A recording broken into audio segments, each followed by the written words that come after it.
Welcome to Ellis B. Feaster's Radio Aircheck and Classic TV channel.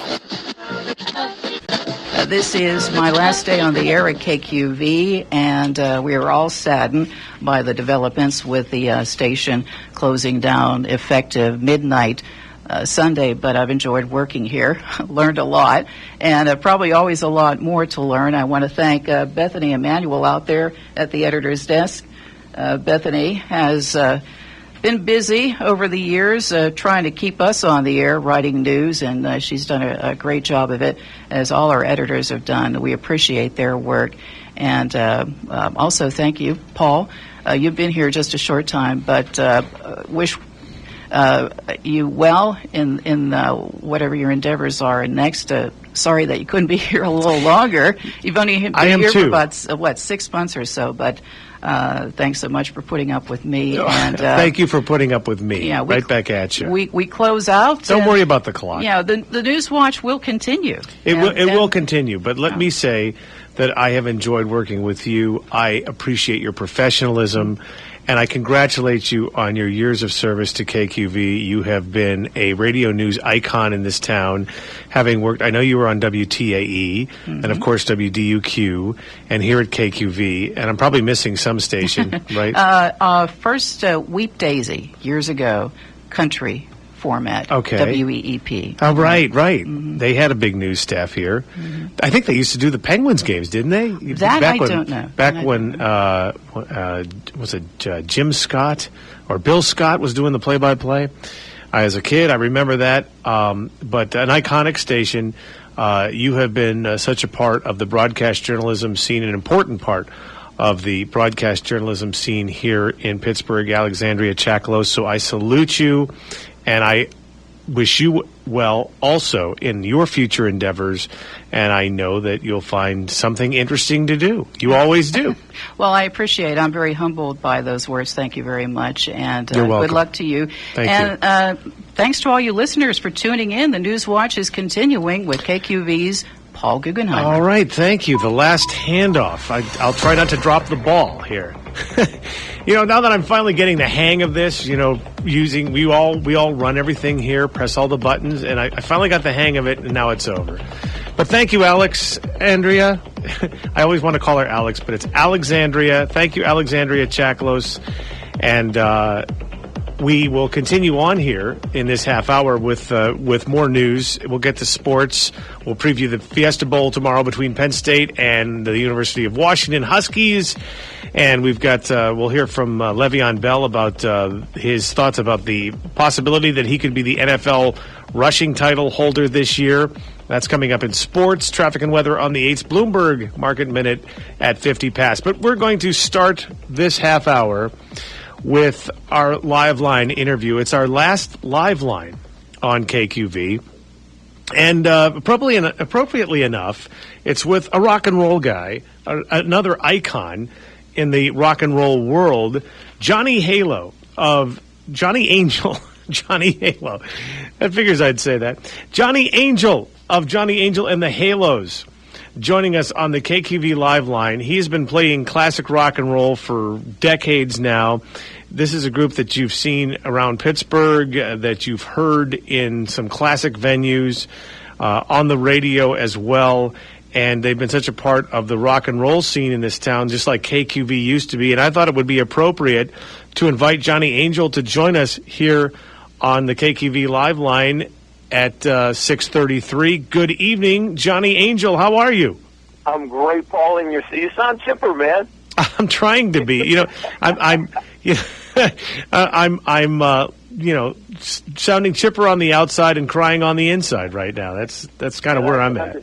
I totally understand that. And KQV, as far as my career, plays a big role, too, because back in the day, when I was in the Cordells, I'm going back to the 60s, when Chuck Brinkman was still in town.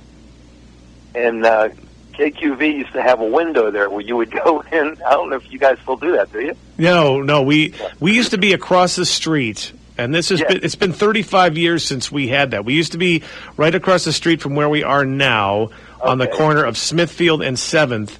That's and across the street is the Chamber of Commerce building. And there's been a bagel shop there where so you can look in there and watch them baking some bagels, but I remember, I know exactly what you're talking about, Johnny, because when I was a kid, I would, I remember my dad would drive us downtown and we'd go by the radio station and we'd watch the guys spinning the records. Absolutely. I think it was Chuck Brinkman the time we drove by, and it was kind of like going behind the curtain to see The Wizard of Oz, because I was a kid and I remember like when the Beatles were on KQV and the Monkees and the Supremes, and I would picture them all like waiting around the studio until it was their turn to sing again. Like I imagine them all being there. I don't think I really was, I wasn't the brightest kid, but I don't think I really thought they were actually there. But I just sort of pictured them there, taking turns at the microphone to sing their songs. And it's such a magical world of, on rock and roll on KQV in those days. And then to see the guy sitting there drinking a Coke and playing the records was like going behind the curtain. But you were part of groups that were, part of the stable of performers on KQV, right? Oh, yeah. Our first record came out in 1966, and we were in a group called the Cordells on Stilltown Sound Records, and Chuck Brinkman was one of the first jocks to play it for us in Pittsburgh. And it was on KQV. and that had to be, and in those days, I mean, KQV was breaking records. KQV helped make, Tommy James and the Shondells, they helped the Hanky Panky go to #1. That they had a lot of influence in those days, so I can only imagine what that felt like for you. I'll let you describe what it was like to hear a record that you were a part of on KQV. Well, I was still in high school at the time when it came out, and I remember when we came back in town and we heard that ours was being played, and so you'd sit in your car and listen. All of a sudden you hear your record come on, and it was like you couldn't believe it at first. But then what that did for your ego around your friends was just incredible. And the girls, too, I'm guessing, huh? That's what I mean by friends. Attaboy, Johnny. It's hard to think of. I've met you a couple times at Mike Vukic's, Mike Vail, his golf tournament, and you just don't. You must be, there must be like a portrait of you somewhere in your house. It's like turning, crazy ugly, like the portrait of Dorian Gray. Because he makes this pact, and because you look eternally youthful. You don't look. You don't look, like you'd be even 40. I appreciate that, man. I'm serious. I'm thinking, how can this guy, after, I've heard about you, but then when I finally met you, I'm like, this can't be the same guy. He can't be that old. Well, our group on this coming May will celebrate our 52nd year together. That's crazy. That's wonderful. Yeah. Wonderful, but hard to believe. You play the drums, you sing, you do, you're multi-talented. How did you pick it up? How did you get your start in music? Actually, I started as a dancer, dancing and singing in church. I started singing in a church choir when I was 5, and then that grew into singing on the street corner with a bunch of my buddies. And of course, our same street corner was the same street corner that the Marcells broke on. And we all grew up in that same neighborhood. And then I always wanted to play the drums, but my parents wouldn't let me. So it was hilarious because they tried to make me play the accordion, which I have nothing against accordions, but it's not me. So what happened was that when I first went to Oliver, now back in those days, you started high school in 7th grade. They didn't have middle schools and everything. So fresh out of grade school, 7th grade, I go up to Oliver, and I enroll in the band. And I take 2 instruments. I took a trumpet and drums, which they'd let you try too, as long as you could keep up with them. And my parents didn't know I was playing drums. I just carried a trumpet case home and practiced my trumpet, and in my own quiet times, I practiced the drums. What I didn't realize was on open house, my parents went up, and they went into the band room, and they said, can you tell me where Jack would be? And they went, oh, yeah. Over in the drum section. And she went, no, I'm talking about Jack. He's a trumpet player. He has one, but he's not a trumpet player. And then I started playing drums at that age, and within a year I was on a whole kit and playing professionally, actually. And then whenever I was making money, Dad accepted the drums. And yeah, when you're bringing in home the bacon, the parents are happy about it. All of a sudden, it's like they really change their tune, don't they? That's exactly right. So with those humble beginnings, and thank you for not, when I asked Andre Previn, how he got his start in music, he practically bit my head off. He thought that was the dumbest question in the world. I love the question. Yeah, well, most people do. Thank you for liking the question and answering it so well. So from those humble beginnings, here you are, over 50 years later. A rock and roll legend, and someone who's normally touring a lot, especially this time of year. But I guess this year you're scaling it back a little bit, and you're going to be doing a radio show on the internet. Tell us a little bit about what you're going to be doing on New Year's Eve to ring in 2018.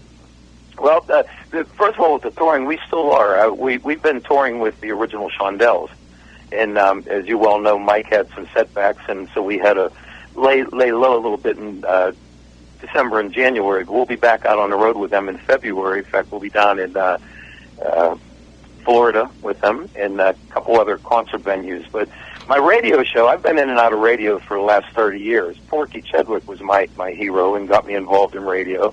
And I was on for a while with Mad Mike Metro. And I don't know if it's cool to mention other stations. No, go ahead. Hey, this is our third to last day, so, whatever. I did some time in the mornings with the Morning Zoo on 3WS with Jim Merkel and those guys. And then I had my own radio show on WJAS, and even did some talk radio on KDKA. But my JAS show started as a Sunday night oldies show. And, of course, when they went to talk radio, there was a gentleman down in the South that heard me and asked if I would like to get involved in Internet radio. And I said, sure. So for 4 years now, I've been on Internet radio coming out of the Carolinas. And on Sunday nights, I'm on from 7 till 11 on jukeandoldies.com. So if you have a computer or a smartphone or any of those types of things, you can tune in on Sunday nights. And it's just like my old radio shows. I do interviews with a lot of the national acts that I've worked with.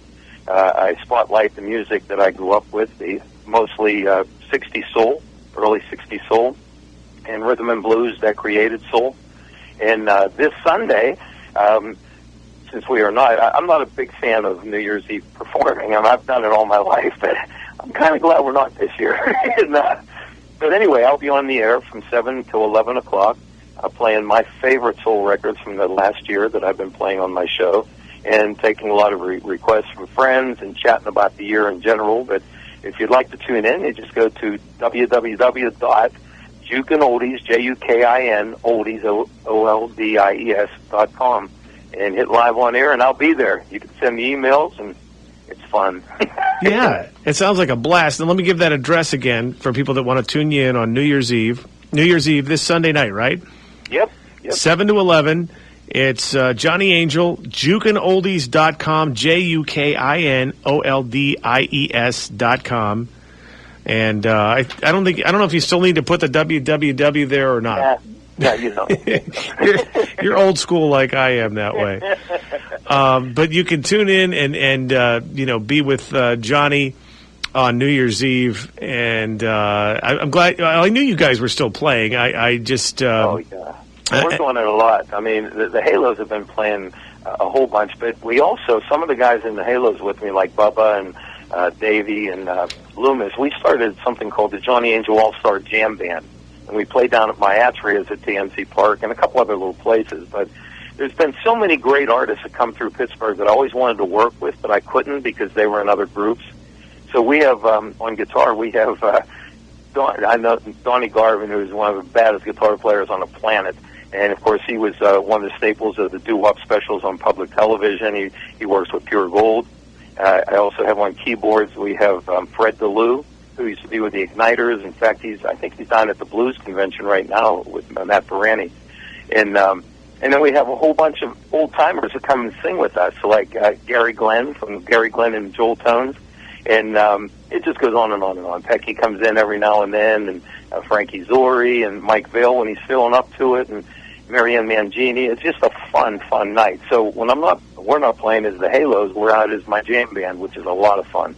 Well, I mean, you guys, I've seen you a couple times now at Mike's at the Tracy Vukic Memorial Classic Golf Tournament, which Mike Vail puts on, that wonderful charity tournament. And I've seen you guys the last couple of years, and I mean, these guys, just for folks, if you haven't had the experience yet, these are guys that can really play. Whenever you have the chance to see them, you got to check out Johnny Angel and the Halos. And as Johnny said, they perform quite often with the Crystal Blue Band, but with them or on their own, Johnny Angel and the Halos, or the All-Star incarnation that Johnny's talking about. It is an experience that you will be sure to enjoy, and we'll look forward to catching your act. Your next appearance. I think, we all love going to the PNC Park, and I didn't realize you were involved with the Atrias, and I was reading up on that on the internet. So, that's kind of nice when you own the restaurant. You're going to get a gig, right? That's right. And the other thing that's really cool is my 50-some years in the business, I've collected so much memorabilia from people I've worked with that I now have my museum over in Manchester next to the Bicycle Museum. And it's called Johnny Angel's Ginchy Stuff and Music Museum. And for those of you who haven't been there, I mean, it's really a trip through Pittsburgh music, as well as some national artists that we've worked with, like Chuck Berry, Bo Diddley, Temptations, James Brown, Supremes, all the people you were talking about. There's also a very, very large display of all the Pittsburgh groups that have been doing this for over 50 years. And so I'd like to invite everyone down for that, too, because it's a lot of fun, it's a lot of history, and it's the Berg. Absolutely. And that's over in Manchester. Yes, it's the R.J. Casey Industrial Park. It's right between the Manchester Craftsman's Guild and the Bicycle Heaven Museum. Another new endeavor for Johnny Angel. Yeah, that's the one you were telling me about when I saw you back in September. Yes. And I have to thank you. That day, you allowed me to come up on stage and sing a cover version of Satisfaction by the Rolling Stones. I got to do that with the legendary Johnny Angel. That is a forever memory for me. It's something I can say that it was on the bucket list that I got to do. You rocked the crowd, man. You did your thing. I hope so. I hope I lived up to the talent that was, held my own with the talent that was surrounding me, because there was a lot of talent on that stage that night. Yeah, there was. Every year. Mike, he's such a class guy. Mike Vail and I have been friends for a long, long time. And to share a stage with him is just incredible, because, I mean, here's an icon in Pittsburgh that wrote so many great #1 records. Yes, yeah. And he's one of our own. He's a burger, you know what I mean? I do know what you mean. We had him on yesterday. We had Mike on, and he's another guy that has those ties to KQV, and that's a part of what this conversation and so many of the conversations we've been having, and this just happens to be the last live line for us, which is why I've gone incredibly long. I've gone through all the stop signs, Johnny, on this one. I got people waving, stop, slow down, turn around, pull over. The cops are waiting to give me a ticket. So I have to wrap it up, but I want to say that I've really enjoyed talking to you. We could do this all night. But tune in to Johnny Angel's New Year's Eve show again on jukinoldies.com. Sunday night to New Year's Eve, 7 to 11. Johnny, thanks for being a part of this show today, being a part of the history of KQV, and all the best to you, Johnny Angel, and all the Halos in the coming year of 2018. Thank you, Paul. Best wishes for you, man, because you're a class act, and I hope everything goes well for you. We're going to miss KQV, man. It's like, it's history. It may come back in some way, shape, or form. It won't be quite like this, but we'll go dark for a while, but hopefully we'll rise from the ashes. In the meantime, Johnny, thanks for everything. Thanks for what you said. I appreciate it. And Happy New Year. Yeah, and to you and yours. Okay, bye-bye. Bye-bye now. That's Johnny Angel of Johnny Angel and the Halos, joining us on the KQV Live Line. I don't know what we have time left to do at this point. Well, it is 6:49, and so let's get to some traffic here. We can do that. Oh, boy. KQV news time is 6:59. 6:59. It gives me a few seconds to say thank you to KQV, as this is my last broadcast, for allowing me to be a part of this great station with its amazing history over nearly a century of being on the air. I'm so glad that I had a chance to be a part of this during my career. Thanks to everyone at KQV for making me a part of the family. I will miss this job very much. All news, all the time. You're tuned to AM 1410, KQV Pittsburgh, and worldwide at KQV.com. Give us 22 minutes, we'll give you the world. ABC News, brought to you by Vincentian Marion Manor. From ABC News, I'm Chuck Sievertson. The Wall Street ended the last trading day of the year generally down. It is the best year for the S&P 500 in 4 years. Art Hogan, Chief